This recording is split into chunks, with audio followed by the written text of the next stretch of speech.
Your Honor, members of the Manitoba Multi-Faith Council.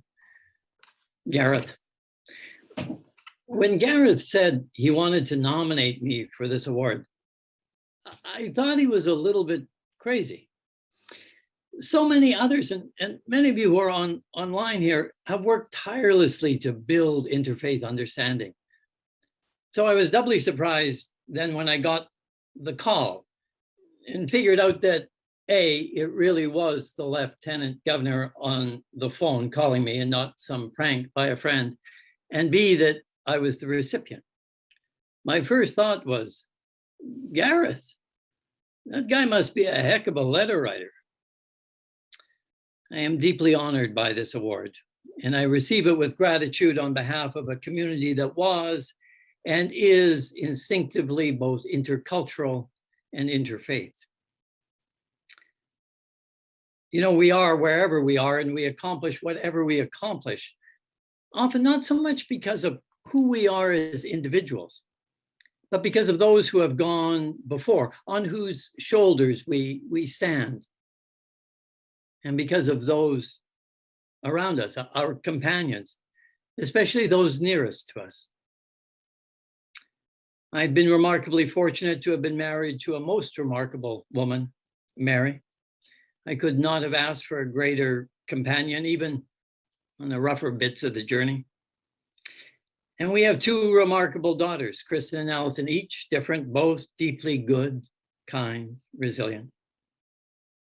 Together with them, I want to acknowledge one other remarkable companion, my mother, Kay, also deeply good, kind, and resilient. Together, they've grounded me and given me a base on which to stand, to move. Excuse me.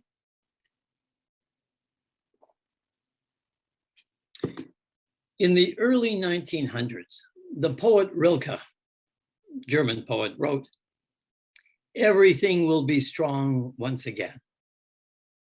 The land unpretentious, the waters wrinkled.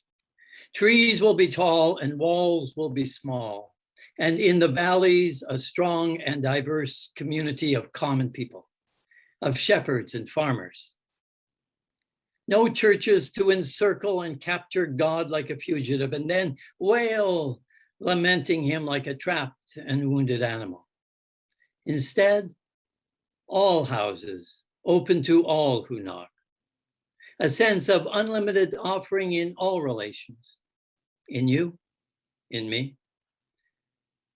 No waiting for the beyond, no peering after it, no longing even to defile death itself.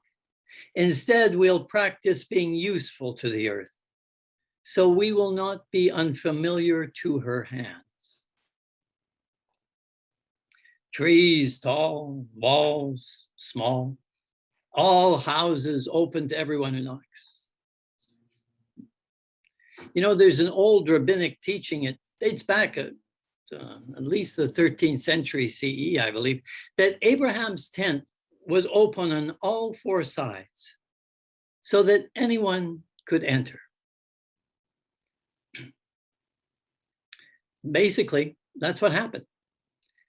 When I went to Knox in 2004, it was a small congregation in a huge building, about 80% older Euro-Canadians, and a few of the traditional Japanese congregation remained. I was brought in to help renew the church, but I had no idea how to do that. A group of us met weekly to explore that idea, to share pizza and prayer, trying to discover what God wanted. Months later, we were all really sick of pizza, but we were no further ahead on the vision. And so we adopted a few simple maxims. One, we have no idea really what God wants us to do. Two, but we're pretty sure God does. And three, and likely God wants us to know that. So four, at this point, the most likely way for that to happen is it will just walk through the door, 5. And so we will be open to any idea that just happens to walk in. It felt almost like we were giving up, but it really was a turning point. That's basically how everything started. Space, well, we had that in abundance. Space that the community around us could use. Central Park, as many of you will know, is a high density, urban, low income neighborhood of immigrants and refugees, mostly new arrivals. And then somehow people and their ideas started to walk in. Janet Hirose arrived first. She'd grown up at Knox, and she felt drawn somehow to come back. She became the heart and soul of pretty much everything that happened after that.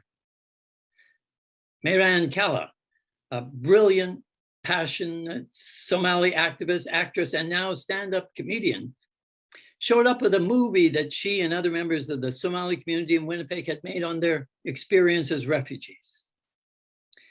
Sally Y from Sierra Leone and Otello Z from Liberia walked in. I can't quite remember why or how. And Sally began working on a center for newcomer women with a sewing co-op. Melrose Koine joined her, and our space began being transformed. Otello led up the market. Now, I said before that Knox really didn't have any ideas of our own. It's not true. We did have one. We had this idea of a cafe built outside the building. It was a good idea. It didn't happen. When we took it to the community, they said, a cafe, well, nah, maybe not so much. But a market, yeah, that's what we need, a market.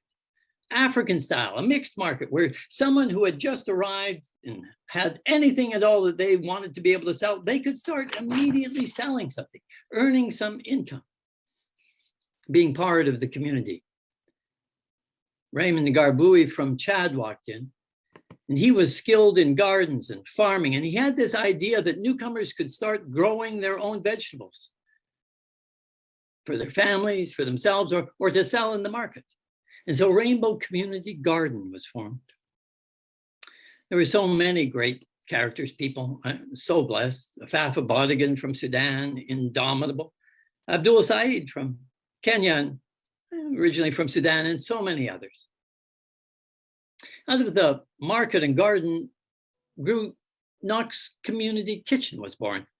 It was a space for newcomers and others to start their own food-related businesses. Then, a few years later, one Sunday, Danberg Kodka arrived. He walked in the door too, but he said that door was really, really heavy. He was with Sumitra, his wife, and their kids. And the next thing we knew, a large group of folk, of Nepali-speaking Bhutanese folk, Christians, mostly some Hindus, who'd been 20 years in the camps arrived. And they added a whole new flavor to the mix. So being intercultural or interfaith, that was never the goal per se. It's just that that's what our neighborhood was. In Central Park, everybody, it seemed, was from somewhere different. We estimated that about a third of the community were Muslim. I remember a young Nadia Kidway phoned me once to ask if the Muslim women's group could use the church basement, because that's where so many of the newcomer Muslim women were most comfortable. And that didn't seem odd. In the wake of 9/11, we had a church and mosque picnic together with Central Mosque. Omar Siddiqui must have cooked a couple of thousand halal wieners that day. I suspect this led in part to his decision to pursue law rather than promising career as a short order cook. The Christian community called Knox United began to change too. Moving from about 80% Euro-Canadian to about 80% newcomer, racialized, whatever term you like. Knox, though, was bigger than that worshiping community. And that's why folk like Mehran, herself a Muslim, could say, Knox is my church. And we all understood exactly what she meant. That the concept of Knox was larger than the Christian community that was worshiping there. Well, this idea wasn't necessarily as easy for some of our friends in the broader church to recognize, including some of our denominational higher-ups. And you see, we couldn't explain it very well because, well, we were just too busy trying to do it. Recently, when a few of us were asked, we were on a panel at an intercultural training event, and the leader asked the group, so why do you think it worked at Knox when it doesn't work in so many other places when it fails?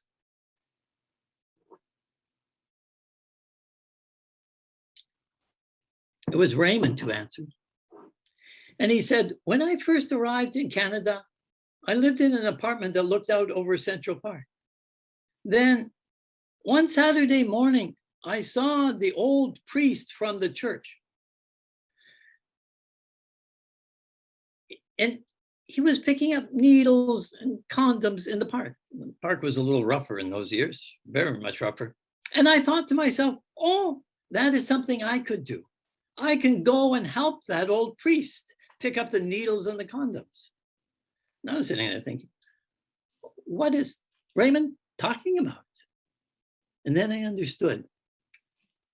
The folk who had arrived here as refugees were naturally often recipients of services and had a sense of themselves as almost always being in need and being helped. But here they were not recipients, they were producers. They were operating not out of need, but out of strength. And that marked a part of the difference. Now, we in the church, almost paradoxically, we actually were kind of operating out of need. You see, we needed them. We needed the community. What we had was space in abundance and a commitment to make that space available for the community to use in any way that it wants. Like Abraham's tent. As church leaders, we began to re-recognize that we were not owners of the building. We were, church word, stewards, caretakers, custodians. The building, the church, well, that belonged to God and the community. Much to our surprise and sometimes to our chagrin, the community believed us, believed that we meant it. You know, it's probably worth noting that quelling fear, suspending control needs in order to believe this took great courage actually on the part of the Knox church leaders. And I am deeply grateful to them. The other thing worth noting is that as a church, Knox, we, like the community, were poor, like really poor. We couldn't afford paper. Once I remember when the internet or the phone or something that Otello needed broke down, I apologized to him. He said, no, Bill, that's why we're comfortable here. The phones don't work, the internet stuff breaks down. It's just like being back home. We all know that Knox isn't really part of the first world. And so in a profound sense, then, we were equals. More than that, we in the church, we depended on them, the community, the neighborhood. We needed them to help us, be the best us, the us that we felt we were called to be. Yeah. Maybe being poor, maybe it was a bit of a blessing, creates a kind of an urgency to life. Maybe if you're too comfortable, you can ponder whether or not you actually agree with somebody else's view on the Bible or something, or another faith community's diet. We had no time for such thoughts.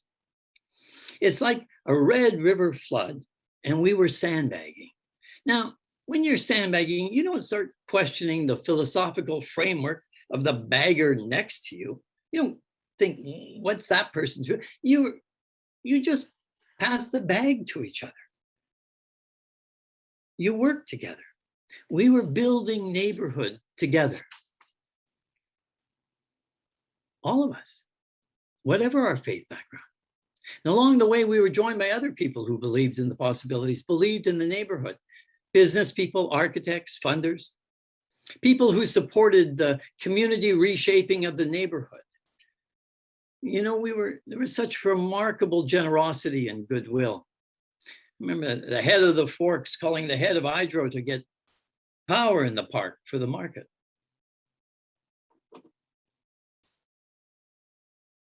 So all of this led to a $5.6 million investment in revitalizing the park. 1 million of that came from Jerry Gray and his family, one person. At the reopening of the park, I remember saying to Jerry, who is Jewish, it's wonderful that you have done this. We have people from all over the world, but Jerry, if there's even one Jewish family in the neighborhood, I haven't met them yet. He looked at me, smiled broadly, and he said, I know. He passed away soon after that. His daughter, Deb, said at his funeral, he was never happier than seeing covered women playing with their kids in the park that he had funded. Maimonides would have smiled. Interfaith then wasn't our goal. Neighborhood was.